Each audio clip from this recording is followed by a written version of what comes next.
te souhaite la bienvenue sur mon podcast Off the Mat. Mon intention est de te partager ici les clés précieuses que j'ai reçues du yoga pour apprendre à m'aimer, reprendre confiance en moi, cultiver mon équilibre et ma paix intérieure chaque jour. Je te souhaite la bienvenue chez toi.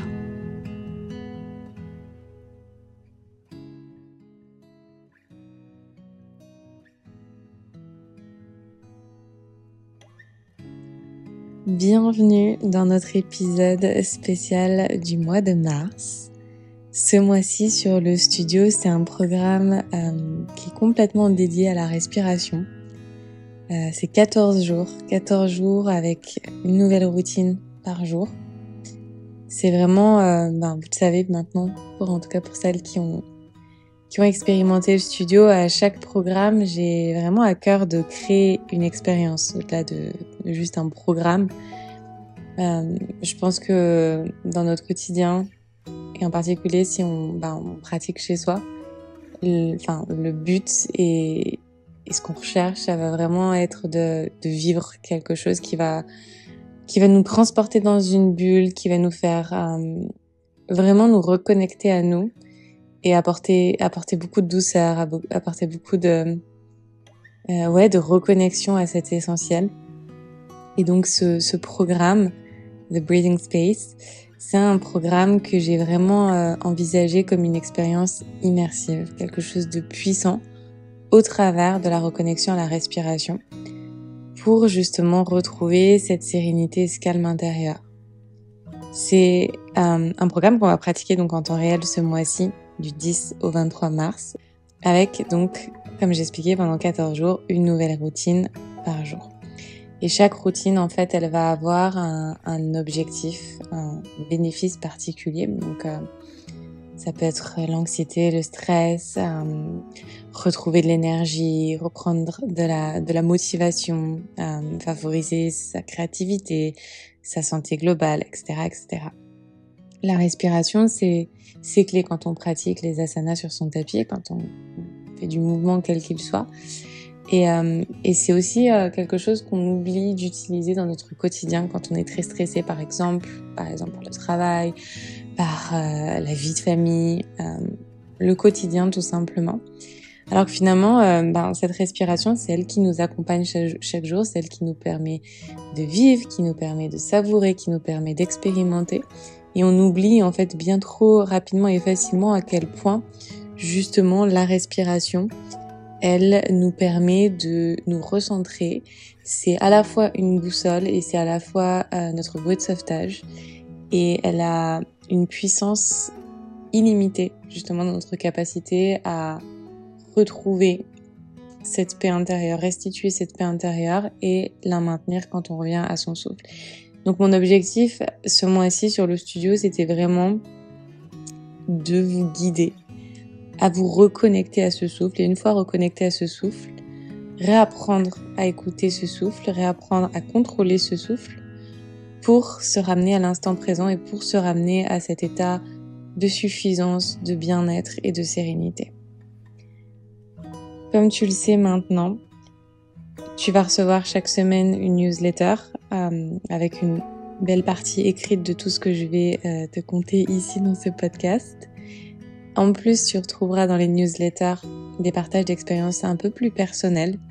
Je te partage des moments de vie, je te partage des réflexions personnelles que j'ai eues au travers de rencontres, d'échanges, tout simplement d'une expérience que j'ai vécue, qu'elle soit personnelle, amicale, familiale, et qui m'a inspiré finalement cette lettre et ce partage.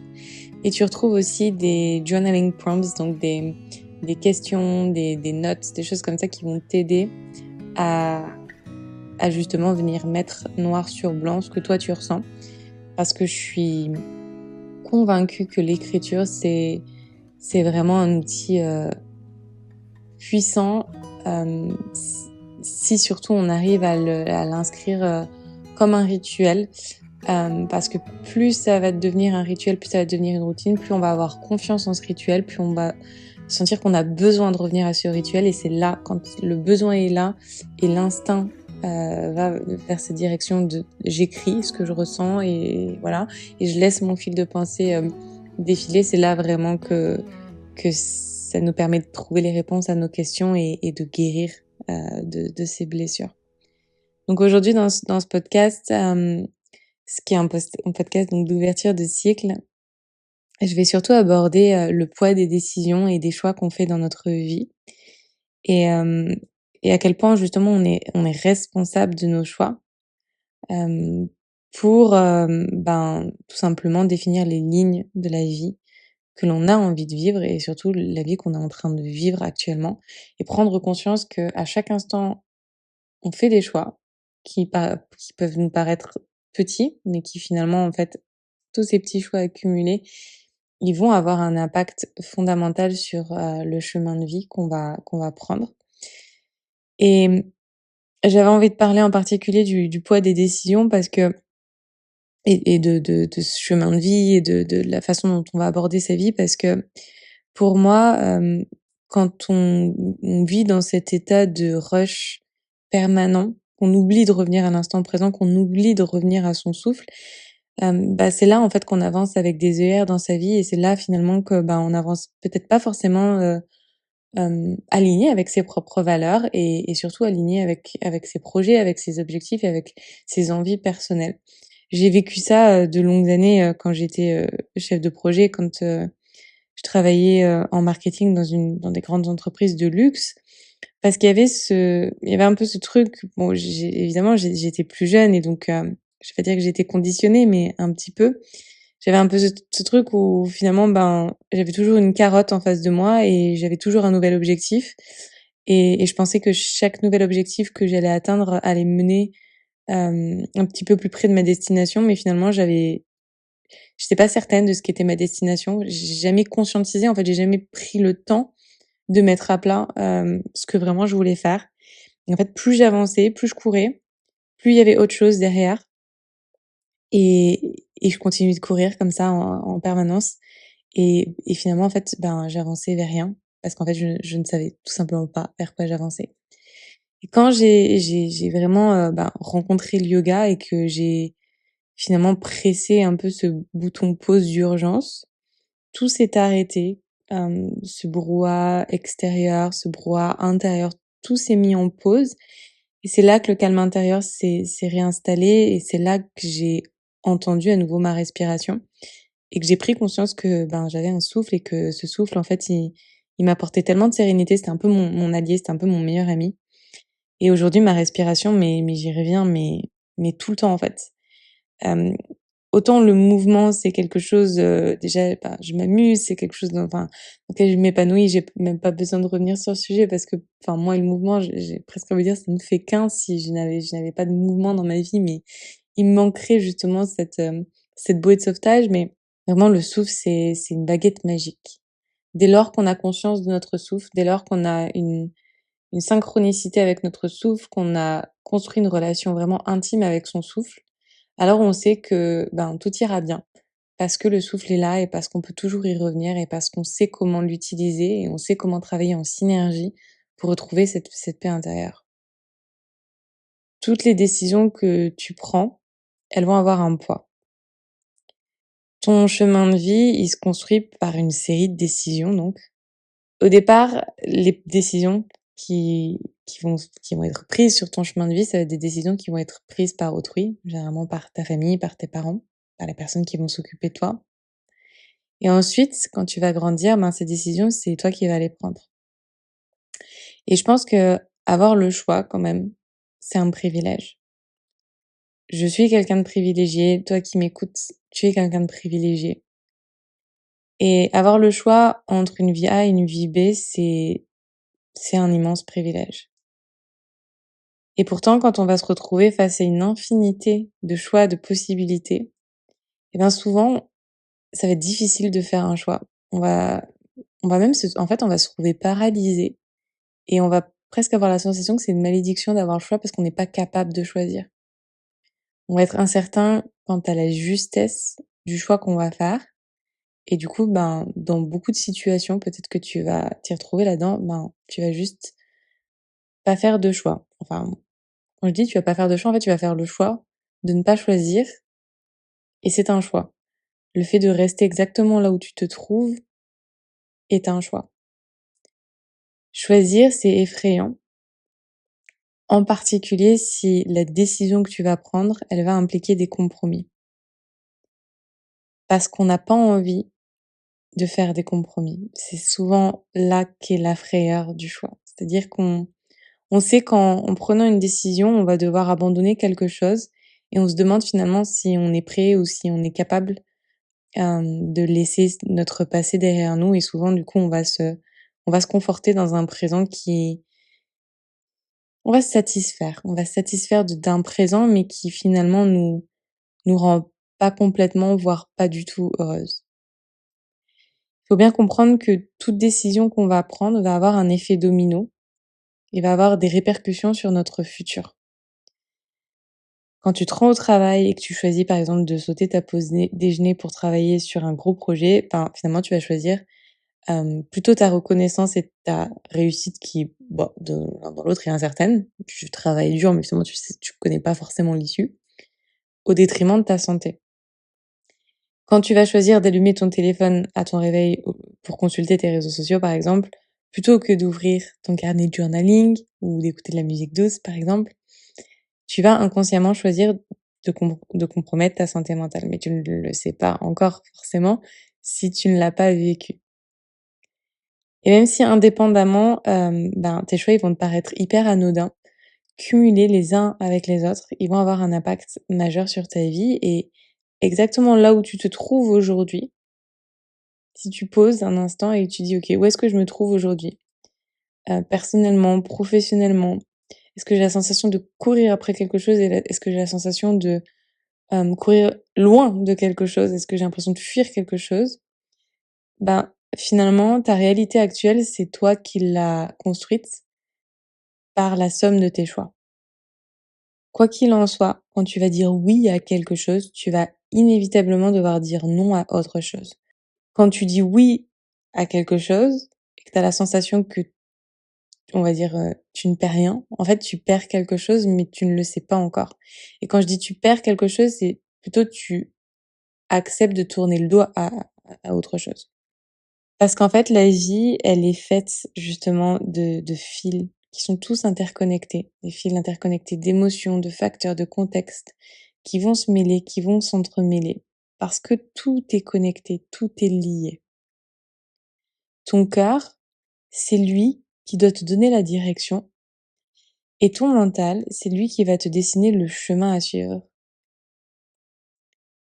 Ton cœur, c'est ton intuition, c'est ton instinct. C'est ce que tu veux profondément.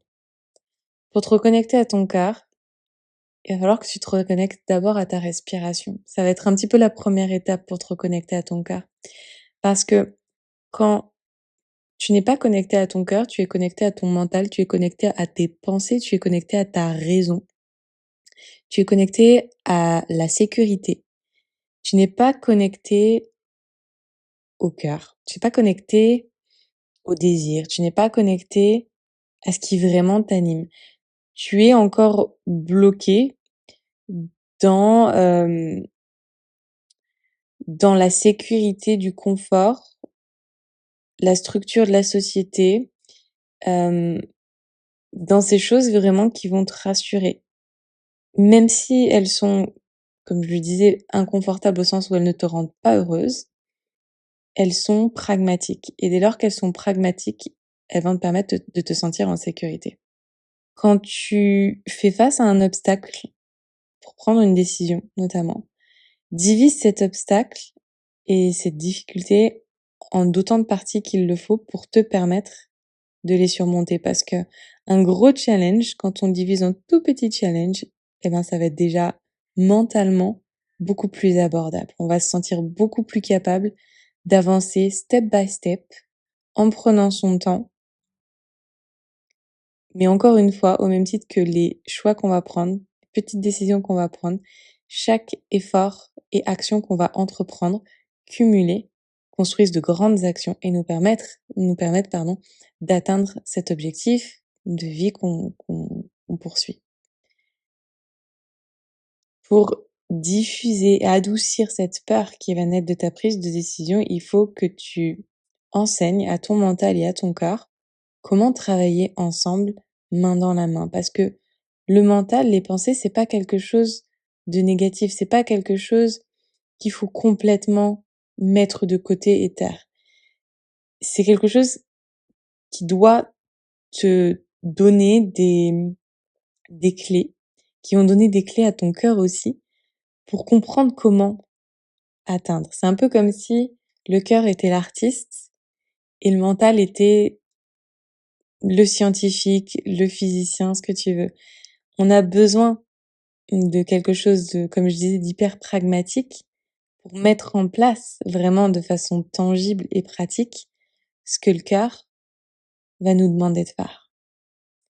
Ton mental, en fait, c'est ton masculin. C'est celui qui va te permettre d'analyser, de décortiquer, de structurer. Ton cœur, lui, ça va être ton féminin. Et c'est celui qui te reconnecte à tes désirs et à tes besoins profonds. Tu as autant besoin de l'un que de l'autre pour choisir ce qui est juste pour toi. Pour être heureuse, ton cœur, il doit toujours être le point de départ de ta réflexion.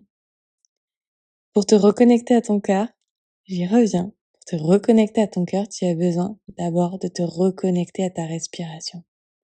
Une fois que tu seras reconnecté à ta respiration, une fois que ton mental sera calme et apaisé, que ton cœur, en fait, ne sera plus masqué par une accumulation de pensées, tu vas pouvoir mettre justement ce que ton cœur te dicte sur le papier. Et une fois que ce sera là sur le papier, ce sera conscientisé. C'est pour ça qu'il y a vraiment ce fil qui est hyper important de respirer et d'écrire. De respirer et d'écrire, de respirer et d'écrire. Parce qu'encore une fois, ça travaille en synergie. Ton cœur, il va guider l'attention de ton mental vers l'option que tu désires profondément pour que ton mental, il mette en place un plan d'action. Ton mental, il te guide sur le comment et ton cœur, il va nourrir ta flamme intérieure.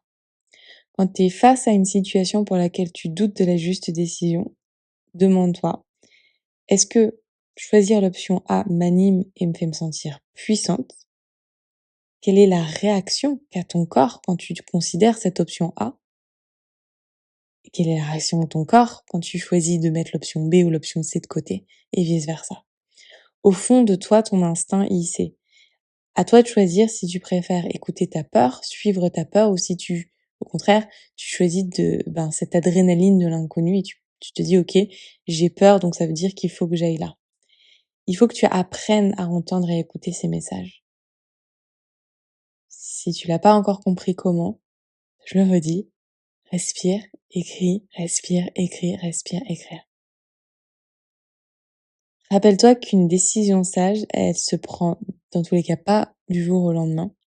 Tu vas pas t'asseoir dans ta pièce, fermer tes yeux, prier très fort pour que la réponse arrive, ouvrir tes yeux, l'écrire sur papier et elle sera là et le lendemain ta vie sera changée. Quand tu le peux, offre-toi ce confort du temps et de l'espace pour éviter d'agir par réaction. Offre-toi le temps nécessaire, offre-toi l'espace nécessaire quotidiennement pour digérer tes réflexions. Non pas pour fuir ta peur de l'erreur, mais pour laisser justement tes réflexions digérer. Moi, quand je me sens, en fait, quand je rentre dans un état de réflexion et que à la fin de cette réflexion, je me dis, ouh là là, en fait, là, ça devient trop compliqué. C'est limite pire, en fait. J'ai l'impression que j'aurais jamais dû faire ça parce que je me sens encore plus embrouillée dans mes pensées. Et ben, en fait, non. C'est très bien. Alors, je suis trop embrouillée, il y a trop de choses dans ma tête, très bien. Je referme mon carnet et j'y pense plus. Mon mental, lui, va continuer de travailler, mon cœur, il va continuer de travailler. Tout ça, ça va continuer de travailler, on va dire, en fond. Et demain, après-demain, après-après-demain, peut-être que les choses vont se clarifier. Je vais attendre un petit peu que ce processus digère en moi. Et un matin, tu vas te réveiller, tu vas dire, mais en fait, tout prend sens. Si tu lâches prise, si tu relâches cette résistance physique, comme cette résistance énergétique, naturellement, tes réponses, elles se dessineront à toi.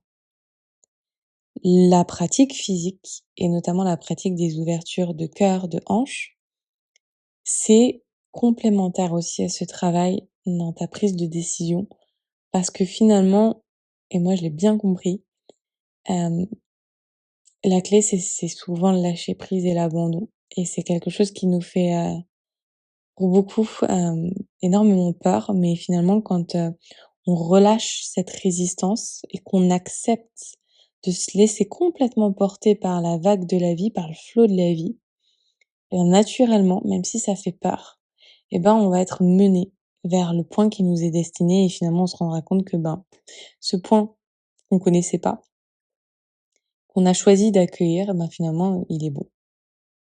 Et la conclusion de cela, c'est que, ben, tous les choix sont bons. Dès lors que tu te laisses porter et que tu acceptes que tous les choix sont bons, alors tous les choix seront bons. Comprends que te préparer à faire un choix, ce n'est pas faire le choix. Planifier de faire ce choix, faire cette action, c'est pas non plus le faire. Dire à tes proches ou à tes amis que tu vas le faire, c'est pas le faire non plus. Juger et critiquer ceux qui l'ont fait avant toi, c'est pas le faire non plus. Envier, désirer ceux qui l'ont fait, c'est pas le faire. Lire des bouquins sur comment le faire, c'est pas le faire. Lire des bouquins sur comment les autres l'ont fait, c'est pas le faire non plus. La seule chose qui consistera à réellement faire la chose, c'est de faire la chose. J'aimerais te poser une question. À quoi ressemblerait ta vie si tu ne la vivais pas dans l'attente de ton week-end à venir ou de tes prochaines vacances organisées? Si ta vie, tu la vivais chaque jour pour ce que chaque jour a à t'offrir et non avec la vision d'un futur qui est excitant, voilà, que tu as hâte d'avoir. Remettre au lendemain ton bien-être et ta santé physique comme mentale, c'est finalement relayer tout ton bonheur au second plan. C'est relayer toute ta santé au second plan. La santé et le bonheur, elles se trouvent pas dans ton futur, elles se trouvent pas dans ton lendemain, elle est là, ici et maintenant. D'où l'importance de tes décisions, d'où le poids des choix que tu vas faire. La motivation, ça sera toujours une composante qui est passagère de ton voyage. Parce que la motivation, tu vas arriver à la booster par la découverte d'une nouvelle activité, par l'instauration d'un nouveau rituel, par exemple. Tout ça, ça va être boosté justement par ton enthousiasme à découvrir. Et ça, c'est assez facile. Mais je t'apprends rien que, ben, le challenge, c'est d'arriver justement à maintenir de la régularité, de la discipline sur le long terme. Quand tu vas mettre en place tout un système dans lequel toi seul vas te tenir responsable de tes propres engagements envers toi-même, tu pourras maintenir ta motivation pour avancer en continu vers tes objectifs. On a souvent tendance à faire des promesses aux autres et à facilement arriver à les tenir parce qu'on a une forme de respect, d'éthique et d'amour envers les personnes envers qui on a fait ces promesses, mais c'est moins classique de s'en faire à soi-même et encore moins de s'y tenir. Parce que finalement, il y a personne qui est au courant, donc il y a personne qui va nous rappeler qu'on a échoué, donc on n'a pas forcément tenu notre promesse. On a souvent tendance à se relayer en bas de la liste de nos priorités alors que finalement, ben, ça devrait être l'inverse. Et je dis pas que pour autant il faut être auto-centré ou penser qu'à soi, être égoïste dans sa manière de fonctionner, mais simplement de penser à soi dans certaines situations et de se dire que, ben, en fait, personne d'autre mieux que toi-même va pouvoir prendre soin de toi. Et c'est d'abord en prenant soin de toi que tu seras en mesure de prendre soin des personnes que tu aimes. Et c'est en étant présente pour toi que tu pourras offrir ta présence aux autres. L'ouverture du mois de mars, sur le studio autour de la respiration, c'est aussi de te permettre d'instaurer un nouveau rituel quotidien. L'invitation, elle est à la repriorisation du soi. Pour réapprendre à se placer et à placer son bien-être au centre de ses priorités. Oui, on va respirer. Oui, on va se reconnecter au souffle. Et oui, en se reconnectant à ton souffle, tu vas retrouver beaucoup plus de quiétude et beaucoup plus de clarté sur ton chemin. Et en plus de ça, tu vas instaurer un rituel. Rêver grand, c'est beau, c'est précieux, c'est important. C'est quelque chose que je répéterai jamais assez. Et je répéterai non plus jamais assez qu'il n'y a jamais de rêve trop grand. Il y a que la perception que tu as toi-même de ta valeur et de ce que tu penses mériter. Il n'y a rien que tu ne mérites pas. Et tout ce à quoi tu aspires, tu peux l'obtenir. La majorité des gens vont cultiver pendant des années des rêves dans leur tête sans jamais véritablement savoir comment les réaliser, comment les manifester et comment les matérialiser dans leur réalité. Si tu te dis qu'un tel dispose d'une pratique incroyable que tu aimerais avoir, c'est parce que cette personne, elle s'est entraînée sans relâche pendant des années et ça, je pense que je ne t'apprends rien. Si tu te dis qu'un tel dispose d'une beauté naturelle que tu aimerais avoir, c'est parce que cette personne, en fait, elle a fait un long travail pour apprendre qui elle est, pour apprendre sa valeur et pour apprendre à s'aimer. Parce que tu es aussi belle que cette personne. Et si tu te dis qu'un tel dispose d'une richesse matérielle que tu aimerais avoir, ben, peut-être que finalement, c'est que ta perception que tu as de cette personne. Ou peut-être que cette personne, elle a travaillé dur, peut-être qu'elle a échoué plusieurs fois avant finalement de réussir. Souvent, dans la comparaison, on va rester bloqué dans l'aspiration à. Et on va cultiver cette pensée limitante que c'est pas pour soi. Je suis sûre que tu t'es déjà dit, ça, c'est pas pour moi. Je suis pas assez flexible. Je suis pas assez forte. Je suis pas assez belle. Je suis pas assez drôle, etc., etc. Ou quelqu'un a planté cette graine-là en toi. Et du coup, parce que cette personne a planté cette graine-là en toi, parce que tu avais confiance en cette personne, tu as continué de cultiver cette même idée. Cette idée limitante et négative. Avancer vers tes objectifs et tes rêves, quels qu'ils soient, ça va impliquer de faire ce travail sur toi-même. Ça va impliquer de te libérer de tes croyances limitantes et de prendre conscience que tu mérites absolument tout ce dont tu désires. Et moi, c'est mon objectif avec le studio, avec les réseaux sociaux, avec tout ce que je partage sur le podcast, en newsletter. C'est te faire prendre conscience que tu as déjà tout ce dont tu aspires. Tu l'as en toi. La personne que tu regardes avec admiration, tu es déjà cette personne. Et mon objectif, c'est te guider par ces différentes pratiques à reprendre conscience de tout ça. Et pour reprendre conscience de tout ça, il va falloir que tu te reconnectes à ton essence. S'il y a bien une chose qu'on a tendance à oublier quand on se surprend à se comparer aux autres, c'est qu'on est, finalement, on est tous humains. Le chemin vers ta réussite, c'est un chemin qui est long et qui va être semé d'embûches. Personne ne se réveille un matin avec la matérialisation de son souhait le plus cher devant soi. Mais tout le monde est capable de se donner les moyens d'y arriver. Chaque objectif que tu poursuis, qu'il soit personnel comme professionnel, nécessite du temps et donc de la persévérance et de la discipline sur le long terme. Et j'insiste sur le terme long terme. Ce qui fera la différence entre quelqu'un qui réussira et quelqu'un qui échouera, ça va être ces petites habitudes du quotidien. Celles que tu vas choisir d'intégrer dans ta vie de tous les jours. Celles qui vont tester ta patience, qui vont challenger tes émotions et ton système de pensée. Parce que c'est dans le challenge que tu vas te transformer, que tu vas grandir. Ce sont elles qui vont faire la différence sur le long terme. Même si tu as la sensation qu'elles ne sont qu'une toute petite poussière d'étoiles dans cette immensité, la galaxie, unies, vont briller chaque jour un peu plus grand et un peu plus fort. Et parmi ces petites étoiles, il y a le breathwork, la respiration. Respirer en pleine conscience enveloppe tellement de bienfaits et de bénéfices qu'avec juste quelques minutes par jour, t'as pas besoin de respirer pendant 30 minutes, 1 heure, juste quelques minutes, parfois juste 5 minutes, ça va te permettre de réactiver ton système parasympathique et tu ressentiras des changements rapidement dans ta qualité de vie. Les solutions, elles se trouvent pas nécessairement dans des idées complexes, mais bien dans des pratiques simples et déjà accessibles à toi et ça, j'en suis convaincue. Encore une fois, c'est pour ça qu'existe le studio et c'est pour ça que vit le studio. Pour t'aider et te guider avec différentes pratiques au quotidien. Des pratiques courtes, des pratiques longues, des pratiques douces, des pratiques dynamiques. ce qui te fera du bien à l'instant T pour te permettre de te reconnecter à ce silence intérieur. Et si te sentir bien dans ta tête et dans ton corps, heureuse, forte et confiance, c'était finalement un but en lui-même. Pas un effet domino, pas un bonus, mais vraiment l'objectif que toi tu te fixes d'atteindre et cet objectif auquel tu vas te tenir. On crée facilement du temps pour tout le reste, mais beaucoup moins pour son bonheur.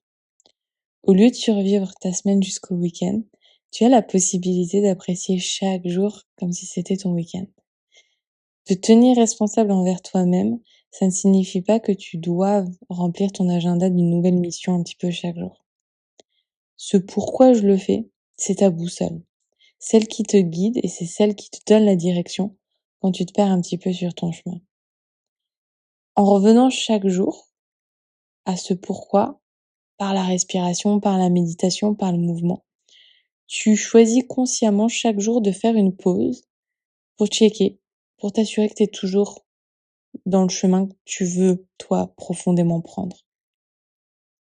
Alors, mon invitation pour toi, au cours de ce mois de mars, c'est d'être présente pour toi chaque jour, de dérouler chaque jour ton tapis, quelle que soit la pratique que tu choisisses de faire, comme tu sais l'être avec les gens que tu aimes. Quand tu doutes, quand tu es fatigué, quand tu te sens dépassé, rappelle-toi toujours ton pourquoi. J'espère sincèrement que ce podcast, ces mots t'auront inspiré et t'auront motivé. La motivation, rappelle-toi, elle est boostée par l'enthousiasme. Je le répète, ce qui va te permettre réellement d'atteindre tes objectifs, ça va être les habitudes que tu vas choisir d'instaurer dans ton quotidien. Si tu as envie d'instaurer un nouveau rituel bienfaisant, clique dans le lien en description de cet épisode. Rejoins le studio. Une semaine, tu peux essayer gratuitement, tu peux essayer déjà pendant une semaine, voir comment un nouveau rituel pendant 7 jours consécutifs peut changer justement ta manière de voir et d'aborder ta vie. Rejoins la communauté et ça je ne cesse de le répéter parce que je suis profondément convaincue que c'est ce lien qu'on tisse et je suis très connectée intimement, personnellement avec les filles du studio parce que moi-même, en fait, ça me tire vers le haut et moi-même, ça m'aide à maintenir cette direction et à continuer d'avancer ensemble parce que tout ce que je crée, c'est pour vous, mais c'est aussi pour nous et tout ce qu'on crée, en fait, on le crée ensemble. Et je suis convaincue justement de la puissance de la communauté et de ce lien qu'on crée. Alors, rejoindre le studio, c'est pas juste rejoindre une plateforme de pratique en ligne, c'est aussi rejoindre un groupe de femmes bienveillantes qui vont se soutenir, qui vont se motiver, qui vont s'inspirer. C'est pour ça que The Breathing Space, on va le suivre en temps réel pendant 14 jours. Tu auras évidemment accès après, autant de fois que tu le veux, tu pourras piocher dans les séances si tu le veux, ou tu pourras refaire le programme encore et encore. Mais le fait de commencer ces 14 jours ensemble, ça te donne vraiment cet élan et cette envie d'avoir quelqu'un et d'autres personnes, un groupe qui va être là pour toi aussi pour les jours où tu auras moins la motivation, tu auras quand même envie d'y revenir parce que tu sais que toutes les filles de la communauté sont là. Merci de m'avoir écouté, merci de me lire. Je te rappelle que tu recevras plein de choses tous les jeudis en newsletter, donc n'hésite pas à t'abonner si tu n'es pas encore abonné, c'est complètement gratuit. Si tu as la moindre question, le moindre partage, fais-le en commentaire de cet épisode. Et puis j'ai hâte de te retrouver chaque semaine par écrit, chaque jour sur Instagram. Également, on se retrouve sur YouTube. Et puis je te dis à très vite sur ton tapis, et je l'espère, pour respirer ensemble sur le studio.